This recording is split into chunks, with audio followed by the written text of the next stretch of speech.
Mauricio, how are you? How are you, my friend? How's everything? Oh, everything is well. Well, doing good. Thank you for joining us this fine morning. Oh, you're in the suit and tie over there? What you got going on? Every single day, my friend. No, no WBC walk today, or you already got to that? No, I injured my knee, so I'm Oh, gonna be out for a couple of days out of the walking. uh-oh. Not good. So, I don't know how much time we have, so let's get right into it. We'll start with Victor Banuelos, who says, I'm sure most boxing fans would agree that Tyson Fury is a better boxer than Deontay Wilder.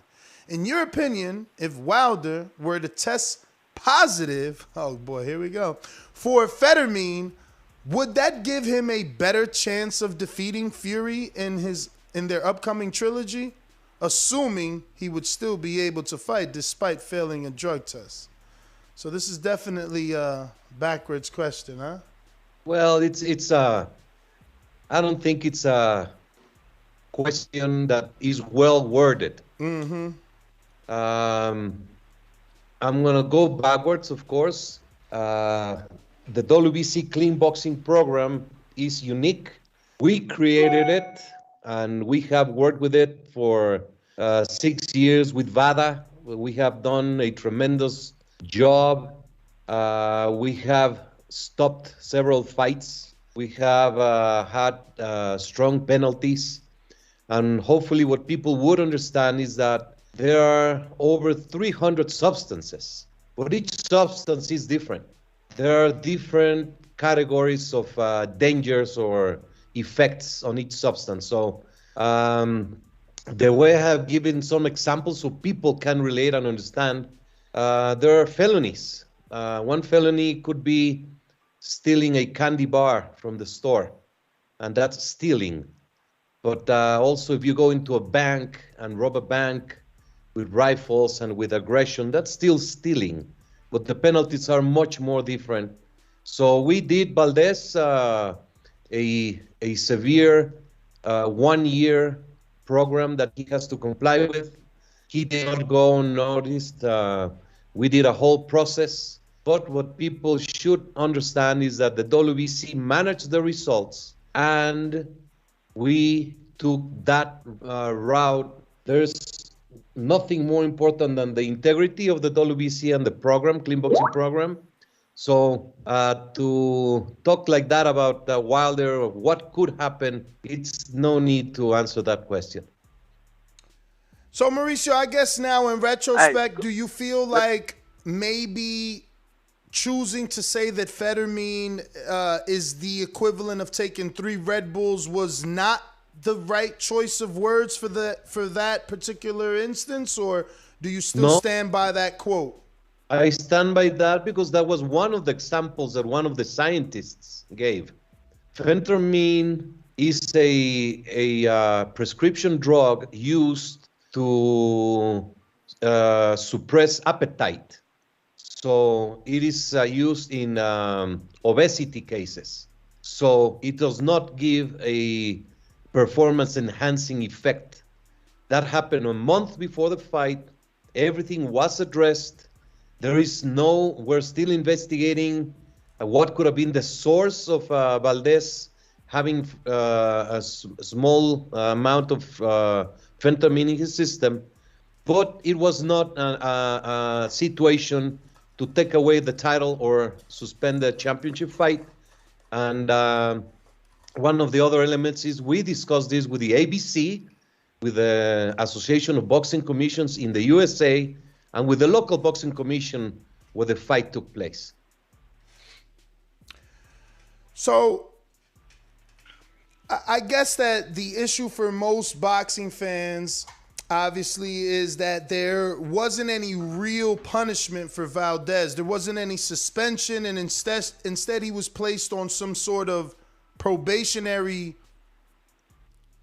supervision by the WBC. From what I read, it seems like he's got like spokesperson duties to fulfill, you know? Like you basically, he has to give you 6 appearances when you want. I don't really know how is that a punishment. The punishment is that he will undergo a 6-month period where he's going to be tested continuously by VADA. And he is going to have to pay for that, and that's a good amount of money. He's going to have to undergo a certification program on nutrition, hydration, weight management, and substances. And he is going to have to pay for that, him and his team. And then from that, he's going to go and do appearances to teach gymnasiums, schools, or something that we will design. And he's going to have to do all that also by his own payment. And he's going to be 1 year in probation. So that's the WBC's resolution. People want to stick to say we didn't cut his head. We're not going to change anyone's mind. The substance is special, what we have tried to explain. But if nobody wants to understand that this is not a major substance of major effects, of major dangers, there's nothing I can say to convince anyone. But you're calling it major dangers. Basically, the opponent was not given the same opportunity to cut weight. If I am cutting weight, first of all, I'm not in that weight class. I'm going to lose 15, 20 pounds to fight in this division. So that is not the case. Taking amphetamine is suppressing my hunger. It's helping me make that weight. Stop speculating. Valdez was a featherweight. Now he's fighting in super featherweight, has no issues doing weight. He has put the 30-day weigh-in, the 14-day weigh-in, the 7-day weigh-in. He has made weight. Don't speculate about you and having to lose 20 pounds. I'm not speculating that he can't make weight. What I'm saying is the drug. Listen, wait, so he didn't. Just hear me out. Hear me out so you can understand what I'm saying. You're only accusing and you're not hearing me out. You're not listening to what I'm saying so you can understand. The drug suppresses your hunger, so it's easier to make weight, Mauricio. If I don't have a hunger attack, I don't have to go to the fridge. But if I'm a regular fighter that's not taking amphetamine, guess what? I get those cravings, don't I? What PED effect does that have? What advantage? What would have been the problem of such fighter? He did not enter the ring with phentermine. That was a month before the fight. We analyzed the whole picture. Everything took into consideration. But look at your face. Mauricio, Look at your face. Good morning. Good morning. This is King Amin of Estrogen. I think you're missing that he might have used this substance in preparation for this fight, and that is an unfair advantage. If he tested in late August and the fight was the end of August or September, that means he was able to use this in preparation, which creates an unfair advantage, don't you think? You have a point, and I understand it. But we took the whole process and we did all the evaluation of everything. The WADA code, WADA, the World Anti-Doping Code, it says it's only prohibited the day of the event. The WADA code has over 300 substances prohibited at all times. But the penalties for different substances are different. He did not have a competitive advantage when he fought, when he got into the ring. He may have had aid to lose weight, may have had. So the penalty that we assessed was to learn nutrition, hydration, weight management, and substances. He's going to be registered and certified, and then he's going to go and teach others what can happen if you do this, Y, X, Y, Z. So, I mean, satisfied. We're going around in circles. No, we're not. No, we're not. You said what I wanted you to say. I'm satisfied that you admit that he may, you want to use the word may, that's fine, but you're admitting that in the 8-week camp, he may have had an advantage in that first 4 weeks. So I'm cool with that. Not an advantage that could put in jeopardy his championship, or the fight. And that's obviously up to your discretion, because as the president, not my discretion, a whole panel of experts. No, because the substance was on the ban list. Absolutely. So we analyzed. So it was up to your discretion what was going to take place after it was on the banned substance list. The WEC discretion. All yes, right. that. So I'm correct in what I'm saying. Mr. Sulaimán. Yes, Joseph. What about the concerns of the safety of fighters taking these drugs and how it could harm them? It's not always just a performance advantage, but it's the safety. That's why a prescription is required for this drug.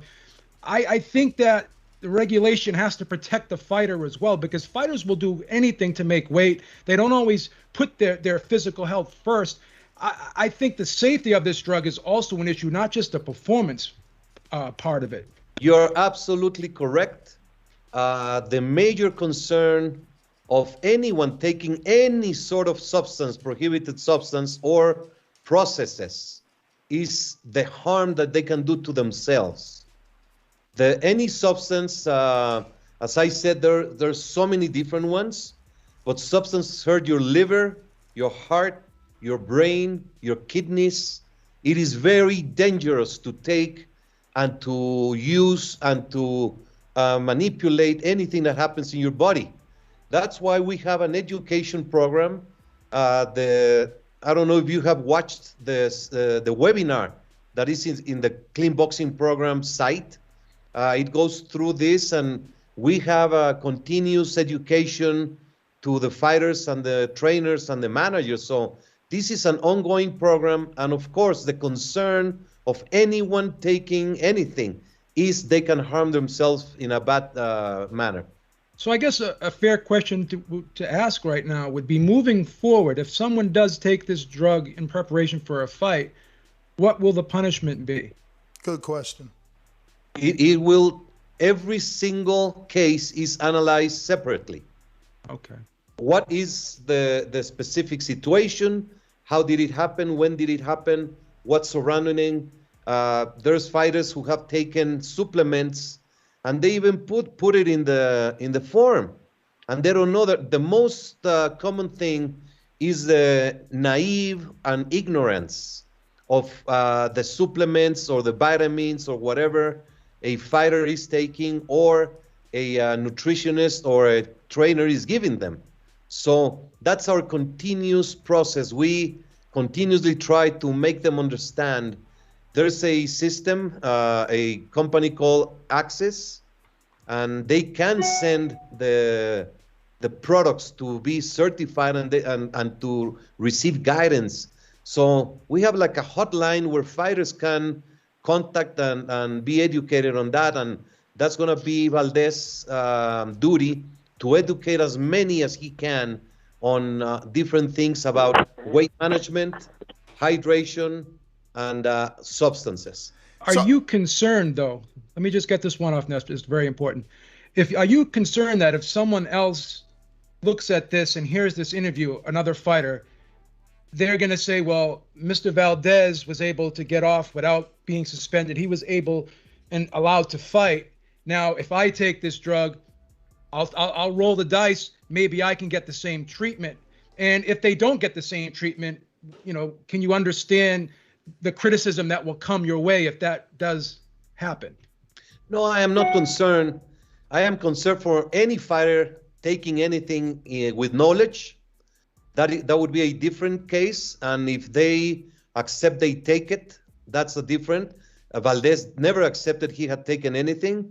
If they do it with knowledge, then it's a different evaluation of that specific case. This is the first time that there has been a phentermine case in the 6 years that we have had. We are still investigating what could have been the source of Valdez contamination or taking. We're still investigating, and we'll continue. He's in probation for 1 year. So I am not concerned if any fighter takes anything. We're going to address it and go through it, same as we did with Valdez, and we have done with Povetkin, and we have done with Pascal, and every single fighter who has tested positive for any of the banned substances. Just to move on, because I'm really done with the negative or positive drug test, but I don't know if you know the term pre-trial intervention, something that's called PTI in the legal system, and you brought up felonies and things like that, and I wonder if that's kind of what the WBC adapted. It's like a first-time offender. He gets caught for whatever crime. It's not a violent crime. It's not a serious crime, so the government steps in, puts him on pre-trial intervention. They have to do some sort of probation and community service, and it doesn't stay on their record, but it is a way of, you know, slapping them on the wrist, teaching them their lesson. So is that kind of what you did here, where it was on the banned substance list, he had no knowledge of it, you want to educate him so he's on a probationary period? Yeah, I was not familiar with that term, but the way you explain it, I think it's a good way of putting it. All right.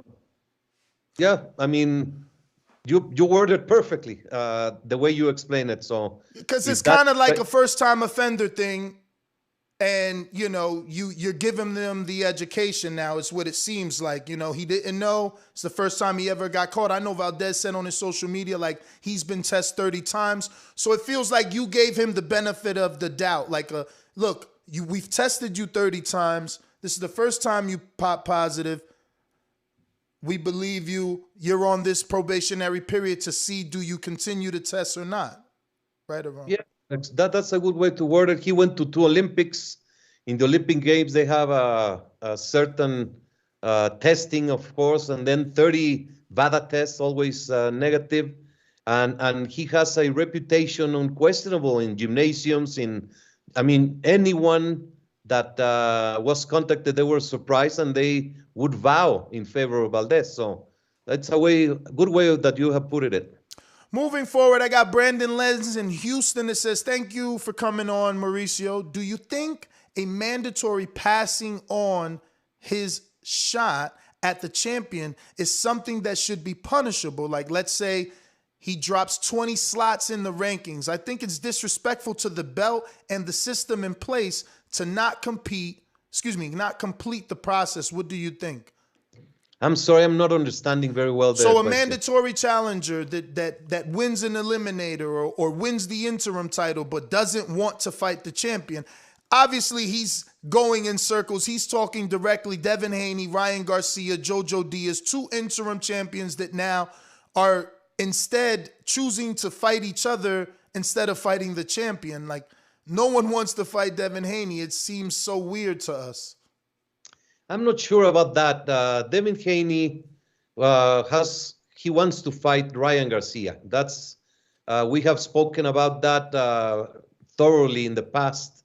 This lightweight division has been extremely complicated with many things happening.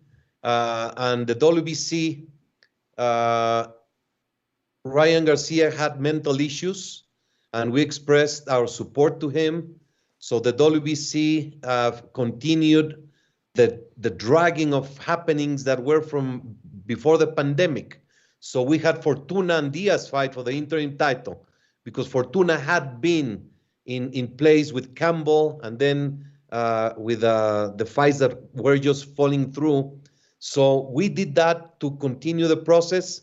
Ryan Garcia will fight Jojo Diaz to finish that circle, and then the winner to fight Devin Haney.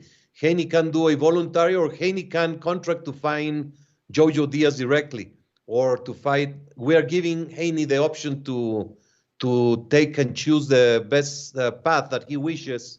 But one of the final steps is to have finalize Garcia, Jojo Diaz in case that fight happens.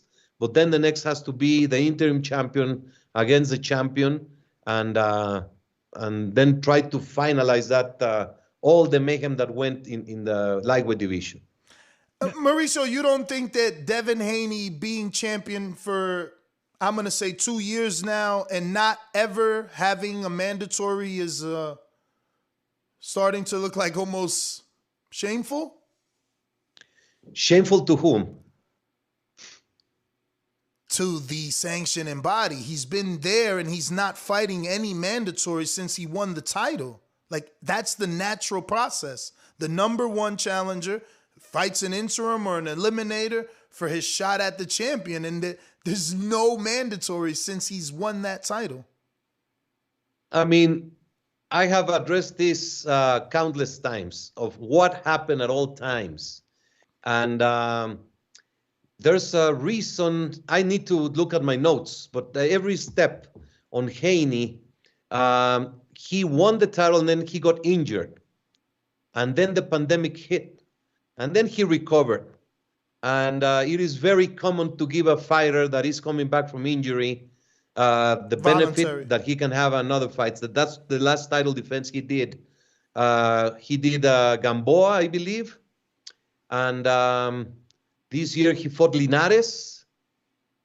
While the process of the Fortuna, Ryan Garcia, all those things were happening. So I can give you a good timeline, a structured timeline, so you can see we have not in any way broken any rule.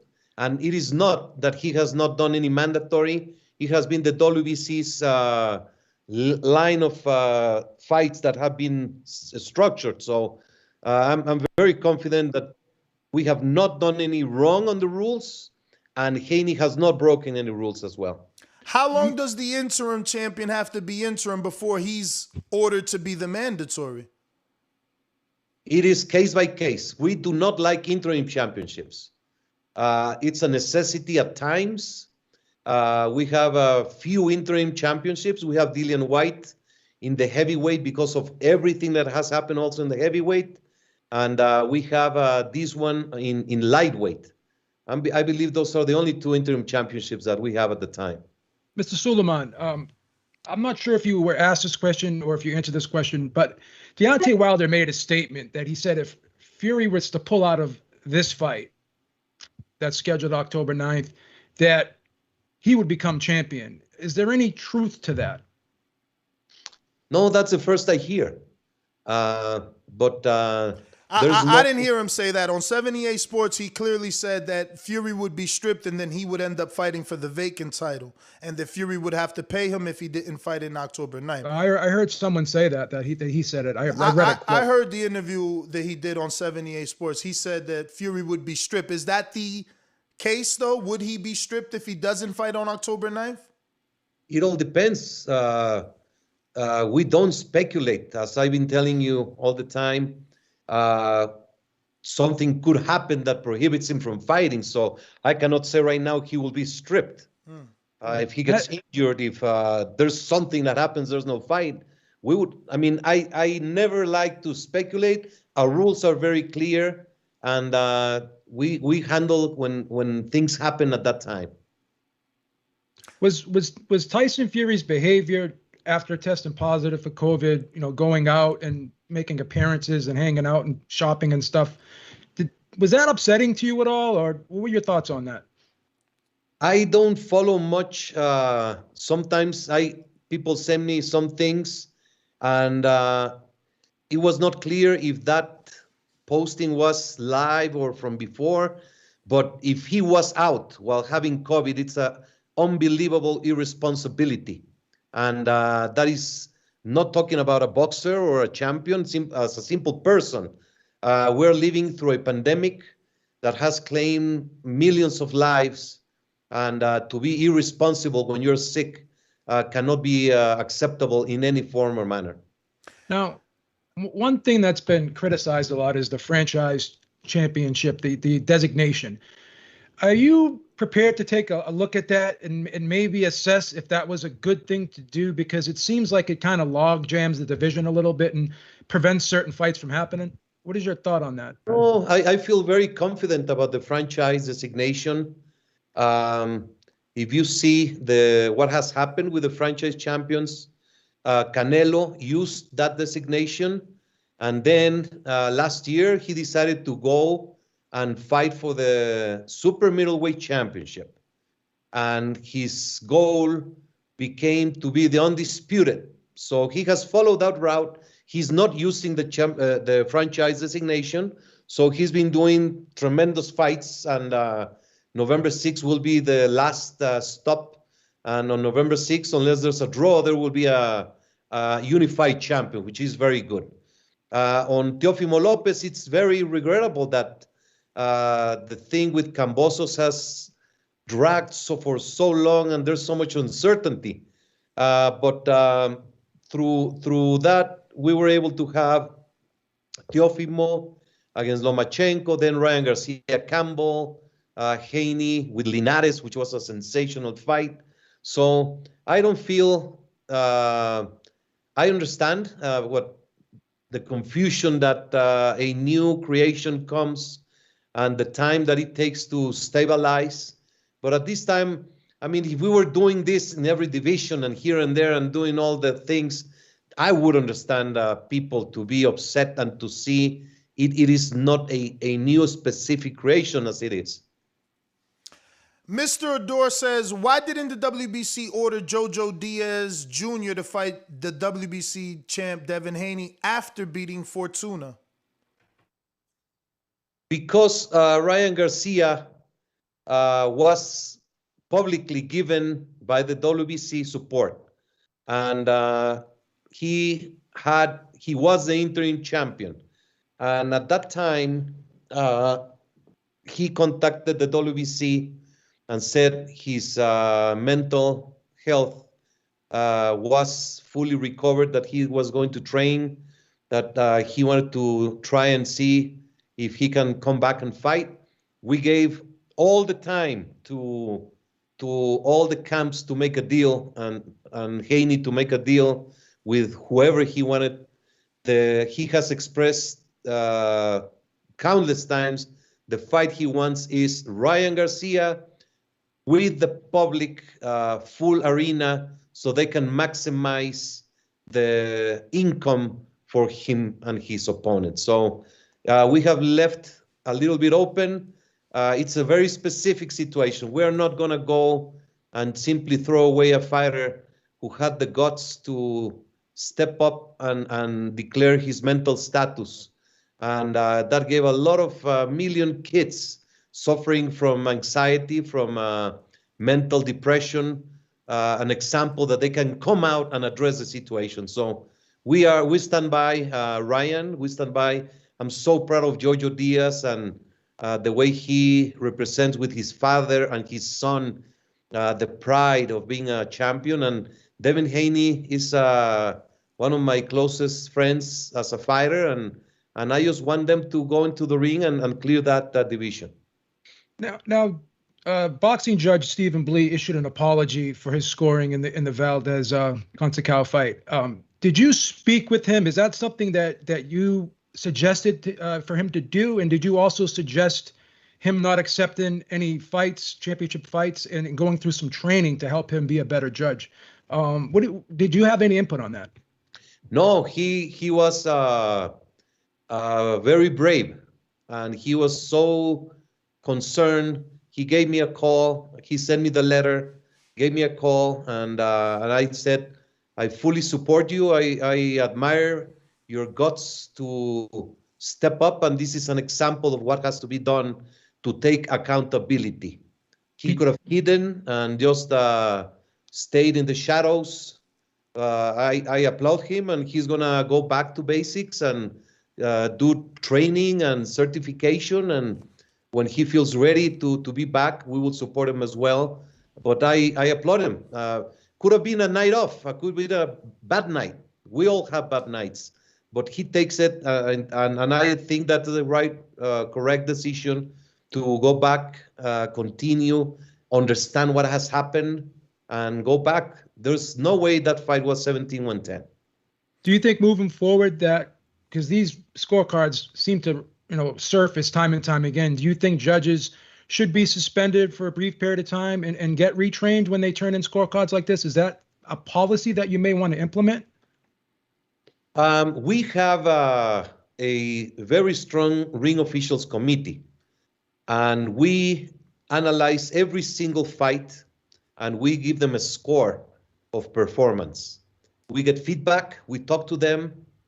Dwayne Ford and his team are doing a sensational job. So we take each fight and we see the scorecards. And then we go back to them and say, please explain. We send them the fight again, a link so they can watch it. What did you see in the third round that everybody else gave to the other fighter? And we go back and forth and we talk to the referees about dynamics. So I feel comfortable. And the key is to have the officials be accountable. If we pretend nothing happens and just say it's a bad night, it's wrong. We are doing a very good work with remote scoring and that system. So every week, every fight, we have judges from around the world scoring it in a system. It's a great idea. And what we are doing is narrowing with a program that it's called the Q&Q, quantitative and qualitative scoring. So they are required to score the round on numbers 10-9, but they also have to score the box in the bottom where it says close, moderate, decisive, or extreme decisive. That's a good point. So when we have judges in 2 degrees of separation, then that's when we start talking to them.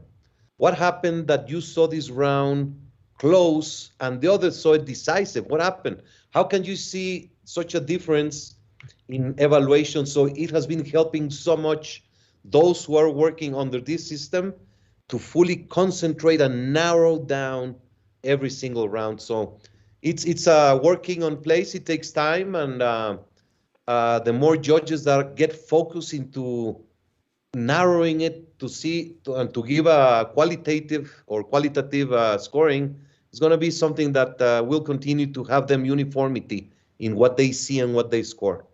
So let me jump in here because I want to go ahead and walk you through a public petition here for Devin Haney. This is my last Devin Haney question before we move on. Obviously, my years dealing with you, one of your phrases is everything is situational. It's case by case. That being said, Devin Haney's case is very unique. I think we can all agree that Teofimo, Vasyl Lomachenko, Ryan, and Jojo Diaz would be the biggest names on his resume if he ever got to fight him, correct? All right. Now, all those names... Linares is on top of the top, so he did beat Linares last time. Yeah, no, but he still would be under those names. The rest of those 4 names are the biggest names he can get. But all those names are unattainable to him. Teo, you made Teo the WBC's undisputed champ, so he can't get a shot at Teo. Obviously, the interim champ is facing Ryan. Respectfully so, Ryan is a big name, popular name. If I were Jojo, I would rather fight Ryan. I'm sure the money's probably better. Vasyl's on the other side of the street and negotiating with Richard Comey.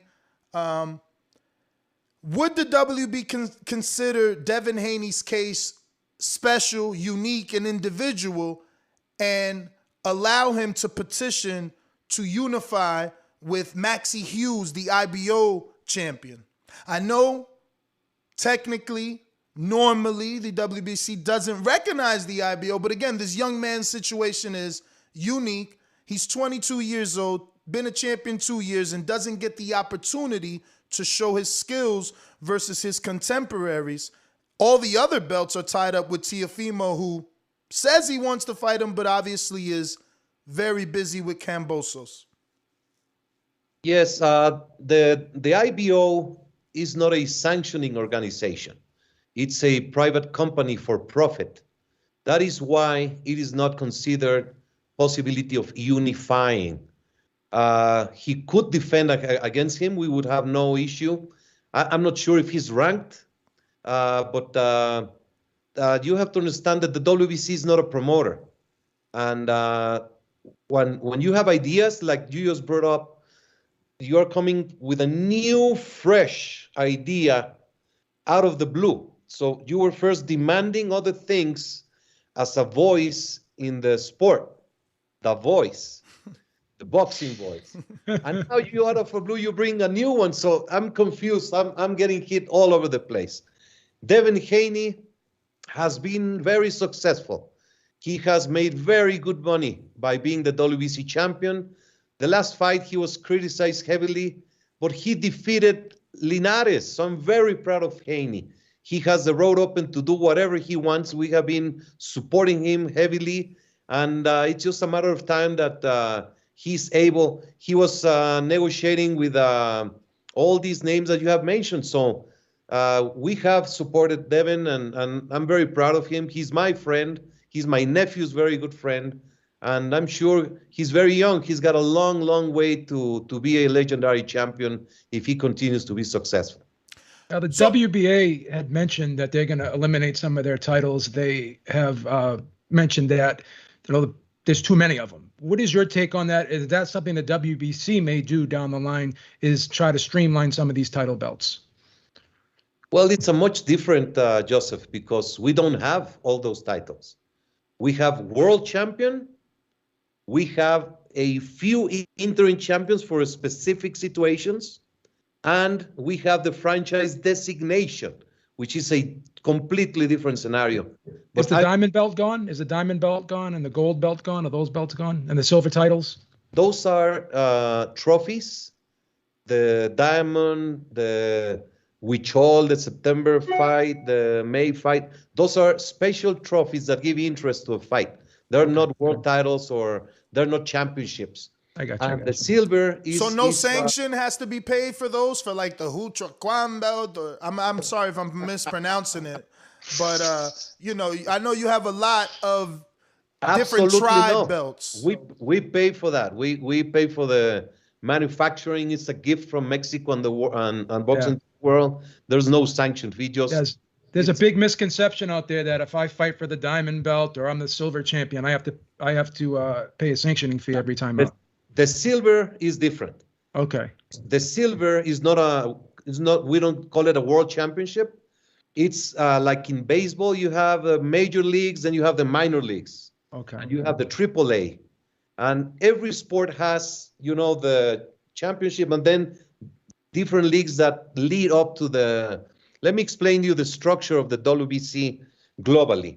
We have 10 continental federations. Each one has a continental championship. Like the NABF is Canada, USA, and Mexico. Okay. Central America has the countries, South America, Asia, Africa, Europe, the British Boxing Board of Control, and the Eastern Bloc, the former Soviet Union countries. We do have the international championships since 1985. We have the Continental Americas since 1988.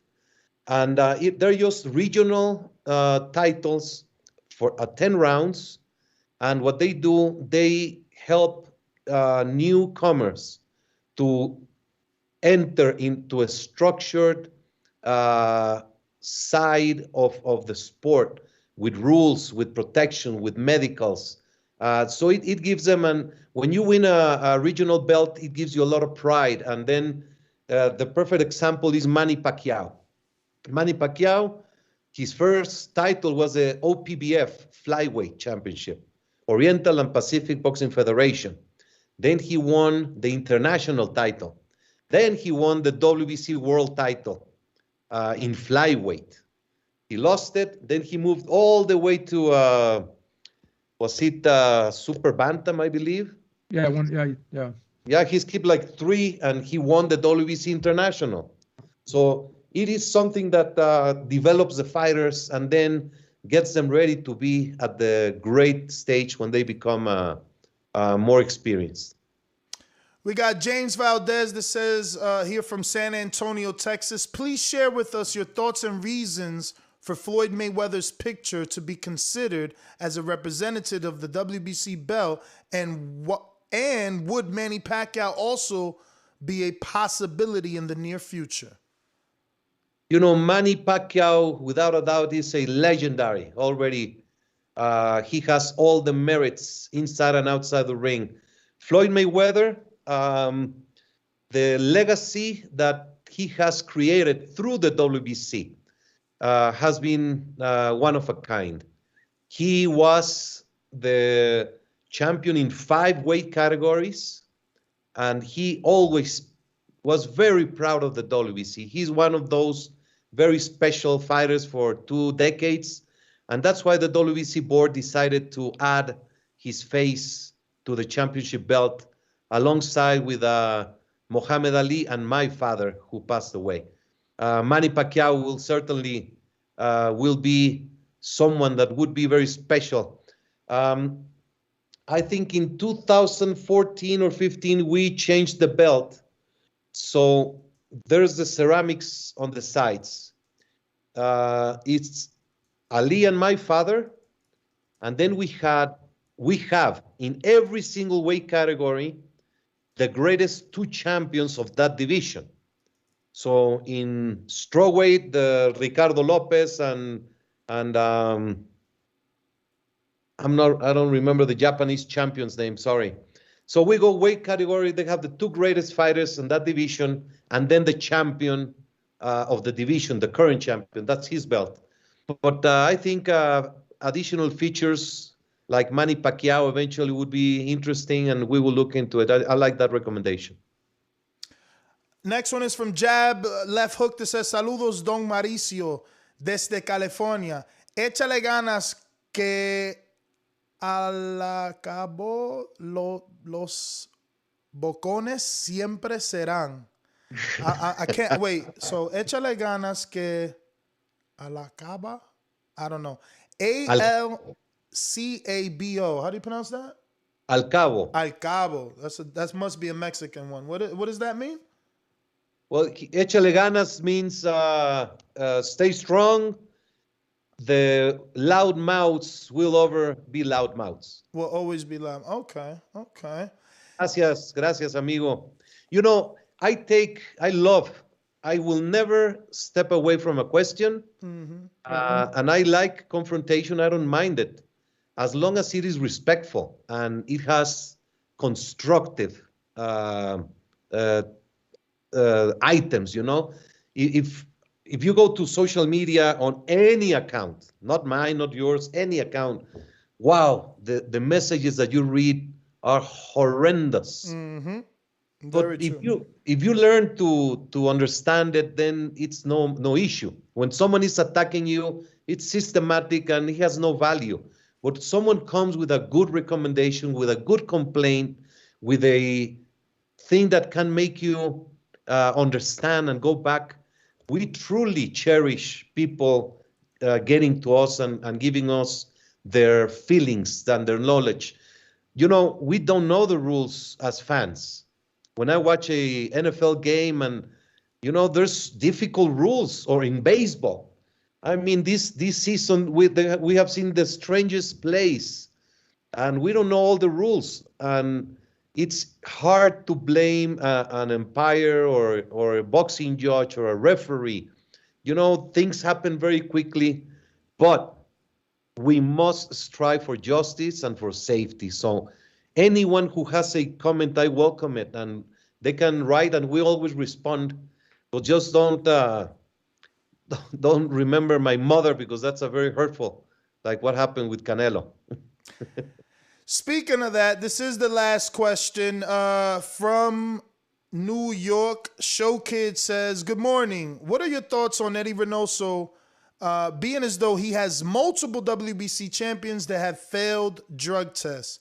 How can we hold other champs accountable if these guys are getting away with a slap on the wrist? Also, how do you feel about Eddie's comments during the presser? They were homophobic. I know that Latinos say certain things more loosely than obviously Americans. I don't know if you did hear Eddie Reynoso's comments to Keller Plant during the presser when he called them specifically maricón. I did not see that part of the presser. Let me tell you the first part. It's wrong what my friend from New York is saying. It's wrong. Canelo was found with clenbuterol, okay? That was 2018. 16? I think it was 18. It was the first... Triple G fight. It was for the rematch for. It could have been 17. I think it was 17. Yeah, maybe 17. So. Sorry. Clenbuterol, just as phentermine, it's a specific substance, okay? And we immediately worked with the Nevada Commission, and we had a thorough explanation of clenbuterol. In 2011, there was a soccer World Cup in Mexico for youth, and they did 190 tests, okay, on players. And out of the 190, I believe 130 came back with clenbuterol from all over the world, the kids that were here in Mexico. So clenbuterol is a substance that has been challenged with the IOC, with FIFA, Major League Baseball, NFL football, etc., etc. When that was analyzed thoroughly for the Canelo specific case, the levels that he had on his system, Nevada suspended him for 6 months, okay? And the year later, WADA made a adjustment to the levels of clenbuterol, of what is acceptable and what is over that would become a doping offense. And had Canelo, had WADA have that level at that time, it would not have been an offense. Same thing happened with meldonium and Povetkin. So this is highly scientific, highly chemistry involved situations, but the specific clenbuterol, Francisco Vargas was found with clenbuterol before he fought Salido. Mm-hmm. We immediately got on the phone with California. They reviewed. Vargas was in California training. He had a test then. He flew to Mexico to say goodbye to his mother, and she cooked a broth with meat he had for dinner. He had lunch next day. That afternoon, the agent came to do the sample test. So it was clearly from that meat. And California did like 17 tests to him, allowed the fight to go on, and it was a great, sensational fight. So every single substance, it is very unfair to bill Canelo and Eddie Reynoso as offenders when everything is public. But again, people do not care to read or to understand, to analyze. It's very easy to attack. Mauricio, so I don't know how good of a president he was because I don't follow politics, but, you know, I think it was George Bush that said, fool me once, shame on me, fool me twice, whatever the saying is. This is the second time that camp test is positive for a banned substance. Listen, hear me out. It is, they did fail. It's either you pass or you fail. No, I'm not blaming. Listen to me first. Don't get into the defensive. You got to listen first. You got to listen. You're wrong, my friend. No, I'm not saying anything wrong. They failed, yes or no? No. Canelo failed. Valdez failed. That's it. They failed. They failed. Yeah. That's the only word I'm using. Blame Eddie Reynoso. I'm not blaming Eddie. I'm only using the word failed. Did they fail a test? Yes. Right?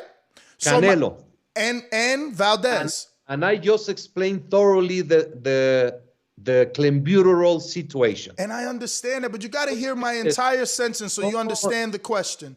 Okay. They both failed.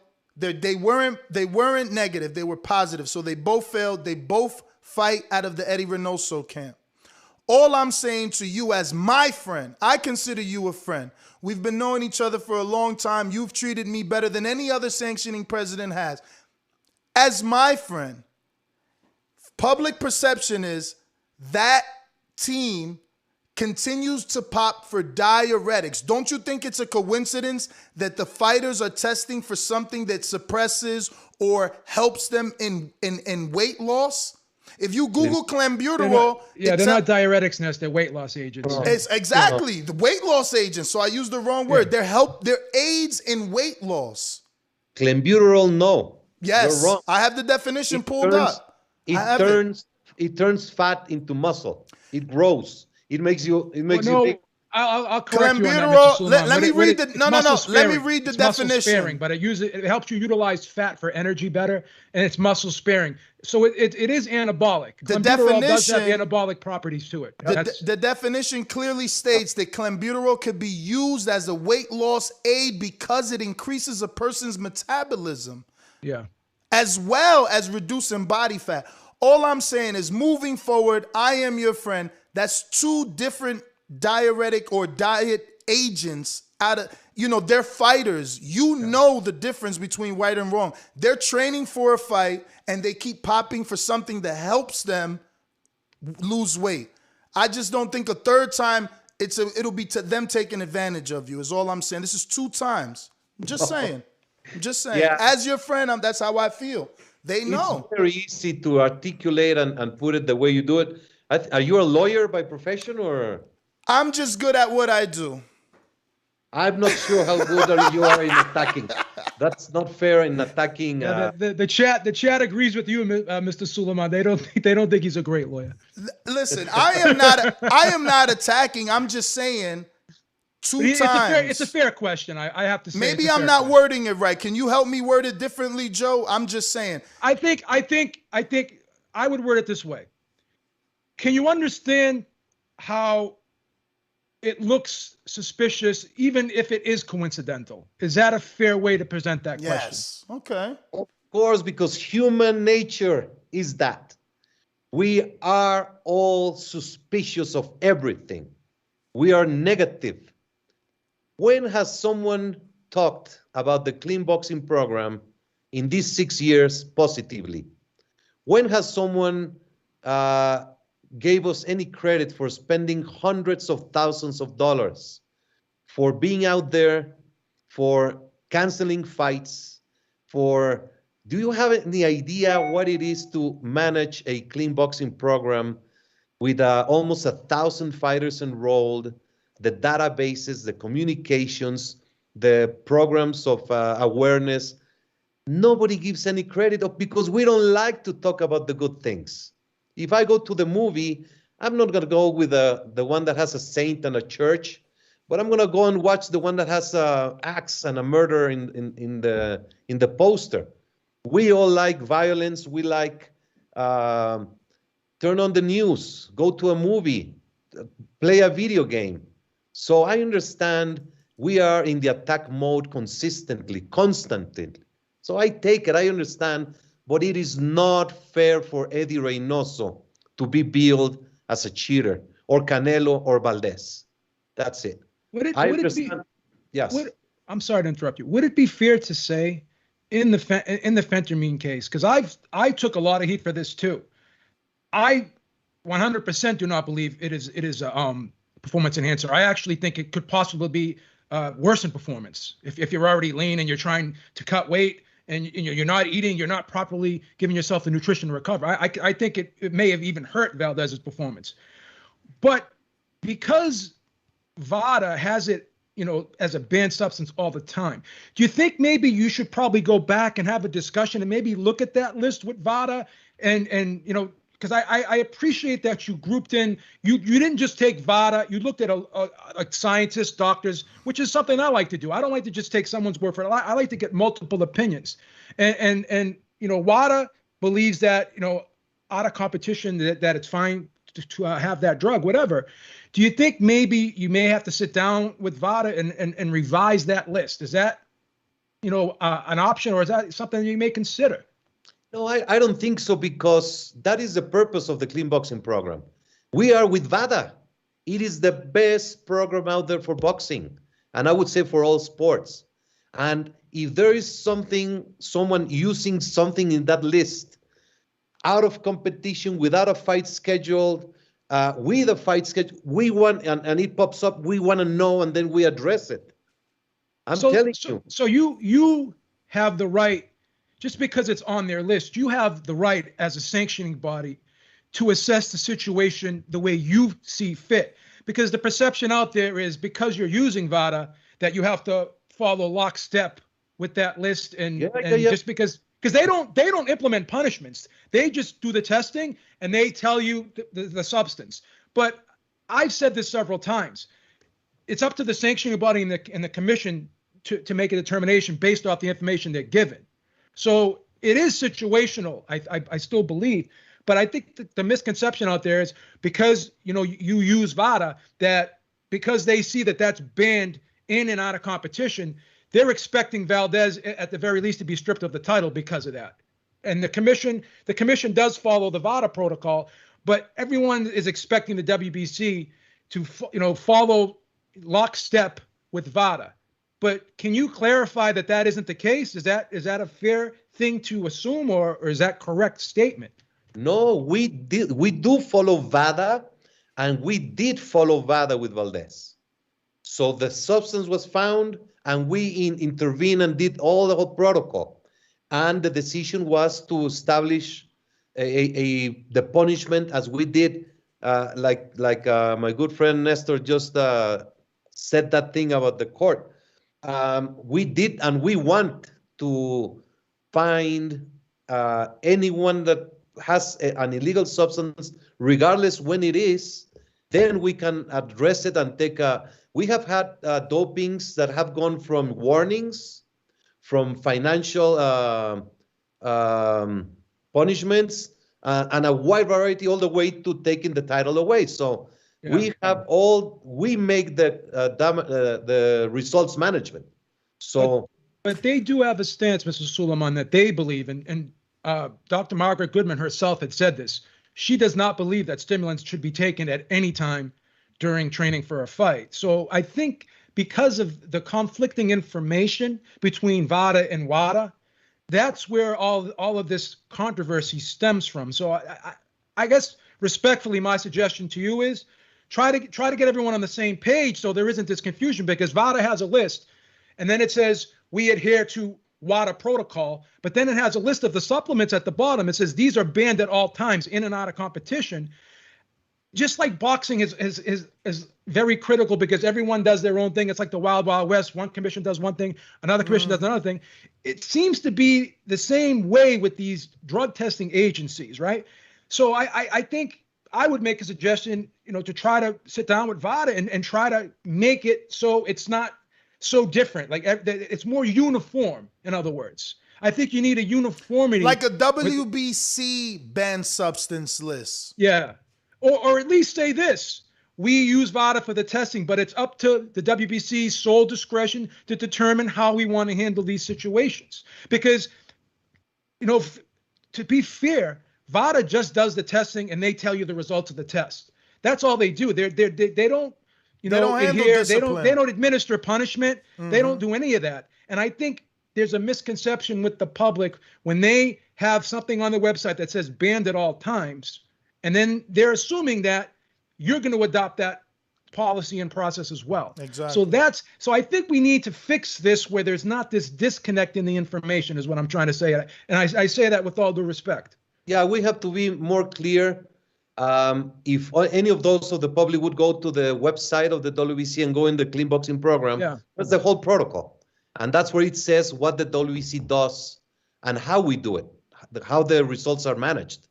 But we'll do a good press release putting that protocol again, so can people have that as a because that's where the biggest controversy came, Well, Mauricio, that is all our questions. I do want to thank you for coming on, obviously. Actually, I guess my last question would be, how does one get, like, how did you get involved with Sugarbird, right? Because the Sugarbird tournament is a WBC tournament. Absolutely. Sugarbird is a great platform. Bert Wells, he works in the amateur field. He works with USA Boxing, and the WBC supports the tournaments. And our intention is to just serve as a platform for kids to continue to have activity and to continue to try to have an opportunity to move into the ranks of the amateur with the dream to go to the Olympic Games. And then if they cannot succeed in the amateur field, then move on to the professional. But everything starts when you're a kid. So I respect Bert Wells and Sugarbird and The tournaments that he puts together as an organization are tremendous, and we are very, very strong with them. So if one wanted to put on an amateur show, how do they get it sanctioned by the WBC? Well, we work with the USA Boxing. In every country is different. So USA, let's use USA for the example. Like we have done the Green Belt Challenge in California, in Illinois, in New York. We have worked with the Golden Gloves. And when we do a Green Belt Challenge, we talk to the USA Boxing. So we get the ring officials and all the structure. Nobody pays a penny. The WBC takes care of that. The kids get uniforms and belts and medals, and it's a family great moment. So it's a very nice structure that we enjoy very much participating. All right, so my producer wants you to see our little belt for our little amateur show we do. He wants you to grade us on how we made our belt look. You should have it green. Well, I tried to. You were busy last month, remember? We tried. We tried desperately. You have our flags, which is good. And, you know, for a kid to get a belt, it's beautiful. And it is just something that motivates them and keeps them moving. And they talk in school, in the neighborhood, with the family and the uncles. So I applaud you for doing support of amateur fighters. So letter grade. Give us a letter grade. How good did we do with the design? Do you like it? I'll give it a B. Yes. C+. Oh, wow. C+. Whoa. It needed the green. It's a green, and all the aspects are not very much WBC alike. So like I needed to make it look more like the WBC. You and I have something in common, Mr. Sulaimán. We're both Lebanese. Habibi. Oh, yeah. Fuck. I want to give you a shout out. Okay. My fellow Lebanese brethren. And you are in New York as well? No, I'm in Boston. You don't hear that accent? I'm in Boston. You know, my son is going to school in Northeastern. Oh, wow. It's a great school. So Criminal justice? No, he's computer science. Oh, nice. Great. He's doing great, and he's very happy. So when I visit him, I'll give you a call, and we go have some good kibbeh and charles. Yep.